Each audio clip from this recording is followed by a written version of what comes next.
Good evening, everyone. The Lore Master is back with another segment of the Poppy Playtime End Time story. And this time, Dog Day and Catnap is out searching for answers. And let's get started. The hospital halls were eerily quiet. The only sound was the faint echo of Catnap and Dog Day's cautious footsteps. The once bustling building was frozen in time, littered with abandoned medical equipment and overturned chairs. A thin layer of dust coated everything, disturbed only by the movement of the two toys as they searched for answers.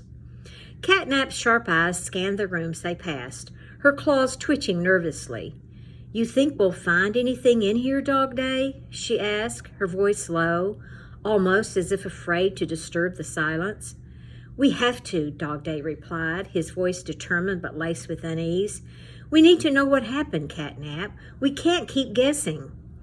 They reached what looked like an office, papers scattered across the desk and floor. Dog Day approached a filing cabinet, pulling it open with a grunt. Inside were medical files, neatly labeled. He pulled out a thick folder marked Viral Outbreak Case Files and opened it. His painted eyes scanned the pages, each word making his synthetic stomach churn. Catnap noticed his expression darken. "What is it?" she asked, stepping closer. Dog Day didn't answer right away. He kept reading, flipping through the pages with growing urgency. Finally, he stopped, staring at a paragraph that seemed to grip him like a vice. It's a virus," he said, his voice barely above a whisper. Catnap's ears perked up, her tail swishing nervously. "What kind of virus?" Dog Day hesitated, his hands trembling slightly as he held the file. It spread through the air. It was fast, unstoppable. Everyone under the age of 13. They didn't stand a chance. And the ones who survived? He swallowed hard, his voice breaking. They were sterilized, every single one of them. Catnap's breath hitched, her usually fierce demeanor faltering. "What do you mean, sterilized?" she asked, though she already knew the answer. Dog Day turned to her, his eyes filled with something she'd never seen before. Despair. "There will never be kids on this planet again, Catnap. Everything organic, every human. They've lost the ability to have children. The virus didn't just kill the young, it killed the future." The words hung in the air like a death sentence. Catnap felt a coldness seep into her, spreading through her circuits. "No more kids," she whispered, almost to herself. "No more playtime? No more anything?" She slumped against the wall, her claws digging into the peeling paint. For once, she didn't have anything to say. No sarcastic quip, no rallying cry, just silence.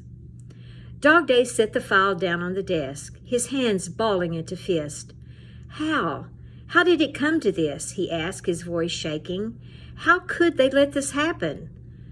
"They didn't let it happen," Catnap said bitterly, her voice low and filled with anger. "They couldn't stop it. The scientists, the doctors, they didn't stand a chance. They ran because they knew it was over." Dog Day turned to her, his painted smile now a cruel reminder of the joy that was gone forever. "So what now, Catnap? What do we do with a world that's already dead?" Catnap looked up at him, her eyes blazing with a mix of sorrow and defiance. "We keep walking," she said. "We keep looking.